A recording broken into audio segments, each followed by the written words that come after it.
ළමයි ඔන්න හුඟ කාලයකින් වීඩියෝ එකක් අරගෙන එනවා. මේක බිස්නස් වීඩියෝ එකක්. අද මගේ බිස්නස් එකට බඩු ගන්න තමයි යන්නේ. ඉතින් මම පැටවලට යන්නේ. මම අරගෙන ඇවිල්ලා ඔයාලට බඩු පෙන්නන්නම්. මම පැටවලදී කිසි දෙයක් වීඩියෝ කරන්නේ නැහැ.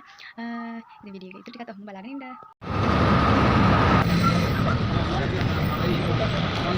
අයි කොහොමද ඔයාලට ඇත්තටම වීඩියෝස් තියෙන බැරිනේ මම ගොඩාක් වැඩ කරන කෙනෙක්. ඉතින් වීඩියෝස් එඩිට් කරගන්න වීඩියෝස් කරන්න මගේ ෆෝන් එකේ ගොඩාක් වීඩියෝස් තියෙනවා.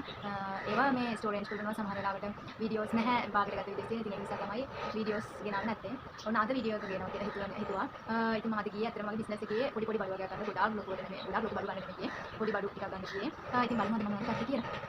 ඇත්තටම කියනවා දැන් බලමු මම ගත්තා කියලා. ගොඩාක් බඩු මේ ගත්තා. ඇත්තටම මම මට කැමති දේවල් ගන්නත් එක තමයි මාස දේවල් ගන්නත් එක තමයි. බිස්නස් බඩු විතරක් නෙමෙයි. ඉතලම් ගත්තා මේ රිජි කොක් ගත්තා. ඊට පස්සේ මම ගත්තා ගොඩක් මේ කළු පාට මේ මොනවද ලැපින් පොළ ගත්තා. ඊට පස්සේ ඒකෙන් සුදු පාට ගත්තා. මේ රෝස් පාට ගාම ඉන්න ගන්න මේ රෝස් පාට හරියට ගත්තා මම ගියේ මම ඉතල එක ඒක පුඩිය ඉතින් ඉතින් මම මේක හරියට මේක හරියට නැත්නම් මේක හරියට නැත්නම් මේක මට ඔන්ලයින් ඕඩර් කරන්න.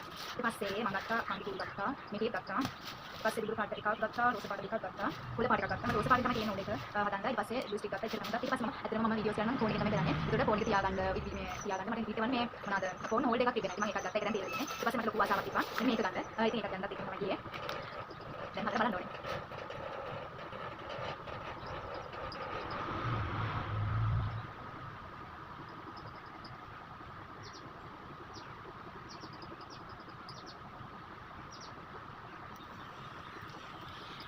මේකත් එක මේක ගන්නත් එක තමයි ගියේ. ඇත්තටම ඔන්ලයින් වලින් බලමු ඔන්ලයින් ගෙදරට මේ ඩිලිවරි කාස් එකෙන් මම කැමති එක ගිහිල්ලා බලලා ගන්න. ඉතින් දැන් ඉඳලා ඔයාලට මගේ වීඩියෝස් බලන්න පුළුවන්.